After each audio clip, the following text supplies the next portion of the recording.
देश में जनसंख्या नियंत्रण को लेकर लगातार मांगे उठती रही है। आज ये मांगे देश की राजधानी दिल्ली के जंतर मंतर से उठ रही है, जहां पर लोग ये डिमांड कर रहे हैं कि जनसंख्या नियंत्रण कानून लाओ, देश बचाओ। जानने का कोशिश कर रहे हैं कि सर आज इस प्रोटेस्ट का क्या उद्देश्य है? इस प्रोटेस्ट का मतलब है कि वह सरकार जनसंख्या पर कंट्रोल करे। बिल्कुल, मेन हमारा मुद्दा यही है कि सरकार किसी भी प्रकार का कानून यूसीसी यूनिफॉर्म सिविल कोड लेकर के आए और देश के अंदर एक समान नागरिक संहिता लागू करके और जनसंख्या पर कंट्रोल करे। ये हमारी मुख्य डिमांड है। जनसंख्या के लेकर के आप लोग विरोध क्यों कर रहे हैं? क्या वजह है इस विरोध का? विरोध नहीं कर रहे।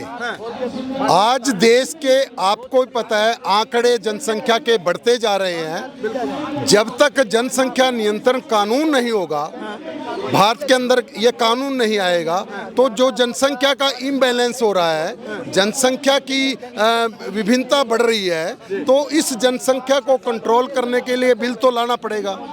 और वो हमारी आज इस जनसंख्या नियंत्रण संघर्ष समिति के माध्यम से हमारी सोच बनी है। हम यहाँ पर जंतर मंतर पर बैठे हैं और आदरणीय प्रधानमंत्री जी से हमारी इस ज्ञापन के माध्यम से हम मांग रख रहे हैं कि इस जनसंख्या नियंत्रण कानून लाओ और देश बचाओ। जनसंख्या नियंत्रण में क्या कुछ इसका रूपरेखा होने वाला है? रूपरेखा जब यूसीसी सबके लिए लागू होगा, उसमें चाहे हिंदू मुस्लिम सबके लिए जनसंख्या का जो डिफरेंस है वो एक होगा और देश के भारतवासी जितने भी लोग देश के हैं तो उन सबको मिलकर इस कानून जो सरकार बनाती है तो उसका फॉलो करना चाहिए। यूसीसी का एक वर्ग ऐसे है जो विरोध कर रहे हैं, वहीं दूसरी वर्ग जो है समर्थन कर रहे हैं। फिर उन लोगों के ऊपर वो उनकी अपनी सोच है। लेकिन जब भारत में रह रहे हैं, भारतवर्ष में प्रत्येक नागरिक का कर्तव्य बनता है कि देश में जो भी कानून बने उसको हम फॉलो करें। बिल्कुल। बाकी चाचा क्यों आना हुआ यहाँ जंतर मंतर? देखिए, आपको भी मालूम है कि हमारे देश में अगर कोई दिक्कत है तो सिर्फ जनसंख्या वृद्धि की दिक्कत है। हमारे देश में और किसी चीज़ की कमी नहीं है, परंतु हमारे देश में 80 करोड़ लोगों के लिए हर सुविधा की चीज़, हर खाने पीने की चीज़, हर संपदा हर तरीके से हमारे पास मौजूद है।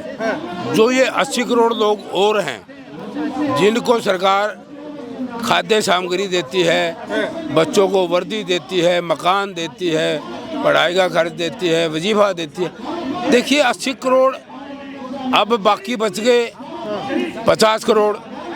अब 50 करोड़ लोग तो इनकम टैक्स भी देते हैं और वो इनकम टैक्स जो है उसका पैसा विकास पे लगना चाहिए। अब वो पैसा लगता है इस 80 करोड़ लोगों के ऊपर जो पूरी जनसंख्या को बढ़ाए हुए हैं। एक परिवार में 18 बच्चे हैं। तो जब तक जनसंख्या नियंत्रण कानून लागू नहीं होगा, यूसीसी लागू भारत में नहीं होगा, जब तक जनसंख्या कम नहीं होगी, तब तक हमारे पास कितनी ही संपदा हो जाए, कितने ही खनिज पदार्थ हो जाएं, कितनी इंडस्ट्री लग जाए, परंतु जनसंख्या कम होने के बाद ही हमारे विकास का पता चलेगा। जनसंख्या कम करनी इसलिए ज़रूरी है और इसका हमारा प्रधानमंत्री जी से अनुरोध है, सरकार से अनुरोध है और आप पत्रकार साथियों से भी अनुरोध है कि आप भी ये आवाज़ उठाएं ताकि जनसंख्या नियंत्रण कानून लागू हो।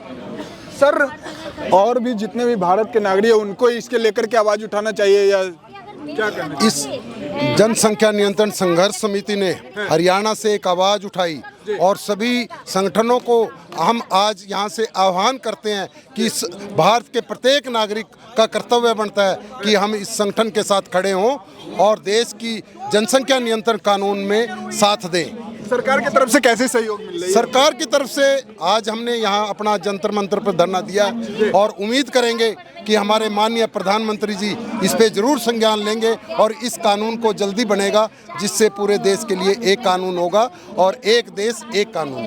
एक देश एक कानून होना चाहिए और ये मांगे सिर्फ इनकी नहीं है, ये मांगे देश के बहुत सारे नागरिकों की है।